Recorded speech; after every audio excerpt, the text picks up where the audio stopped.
Dear all students of class 8 Hindi chapter है मेरा गांव मिल क्यों नहीं रहा। अपन ने आधा चैप्टर कल पढ़ लिया था, आधा अपन पढ़ेंगे यहाँ से। और फिर बकरी की दूध से बनी चाय के साथ जब वह अपनी तार तार पगड़ी के पेंच से बंधे 10 पैसे निकाल दक्षिणा में देता है तो मैं कुबेर के धन पाने जैसे समृद्ध हो उठता हूँ। नदी का वह पानी भी अब सूख चुका है, जिसके किनारे बैठकर अगर एक कंकरी भी फेंको तो तरंगे उठती चली जाती थी। अब तो नदी का चेहरा उठते हुए दर्द की तरह रेत बन चुका है। पहले उस नदी में पानी काफ़ी था, लेकिन अब वो धीरे धीरे क्या होने लगा है, सूखने लगा है। कैसे लगने लगा है? जैसे कि रेत बन चुकी है। अब गांव से प्रश्नों के तीर की तरह गीत के बोल नहीं उठते। निर्मल चांदनी रात है, तारे का उदय कब होगा?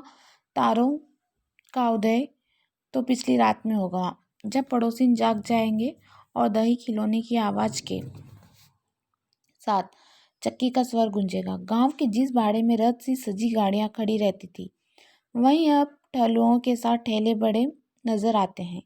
गांव का गौरस बजाय चीखते बच्चों के होटल वालों की भूख बुझाने में लगा है। गांव की अमराई में आम अब भी आते हैं, लेकिन उन पर अब कोयले नहीं कूदती।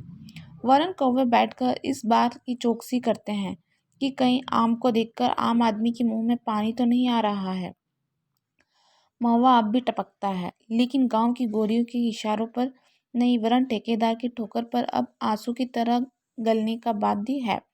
आखिर ये कौन लोग हैं जो गांव की खेती योग्य जमीन पर गिट्टी से नींव भरकर दफ्तर बना बांटे गए ऋण में खेतों के लहलहाने का स्वप्न देख रहे हैं? आखिर ये कौन लोग हैं जो तेल गाड़ी में बजा तिल्ली का, मूंगफली का डालने के अनुदान के नोट डालकर कागज में से तेल निकलने की प्रतीक्षा कर रहे हैं? आखिर ये कौन लोग हैं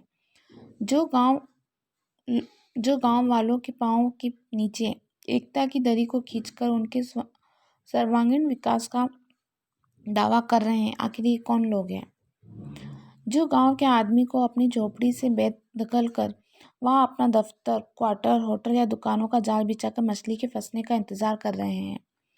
लगता है उठे हुए बाजार की तरह मेरे गांव का ठाठ उठ चुका है। वो पहले जैसा गांव नहीं रहा। कभी देखा है उठे हुए बाजार का सन्नाटा, जहाँ नमकीन सेव और गुड्डी पट्टी से चिपकाते कागज के छूटे पन्ने हवा में उड़ते फिरते हैं, जहाँ पान की पीक तथा मूंगफली के छिलकों से वहाँ कभी आदमियों के होने का आभास होता है। अब तो सारा ठाठ उठ चुका है और मैं चिल्ला चिल्ला कर ढूंढ रहा हूँ, लेकिन मेरा गांव कहीं नहीं मिल पा रहा है। तो यहाँ ये चैप्टर अपना कंप्लीट होता है। कल अपन इसकी एक्सरसाइज करेंगे। Okay, thank you.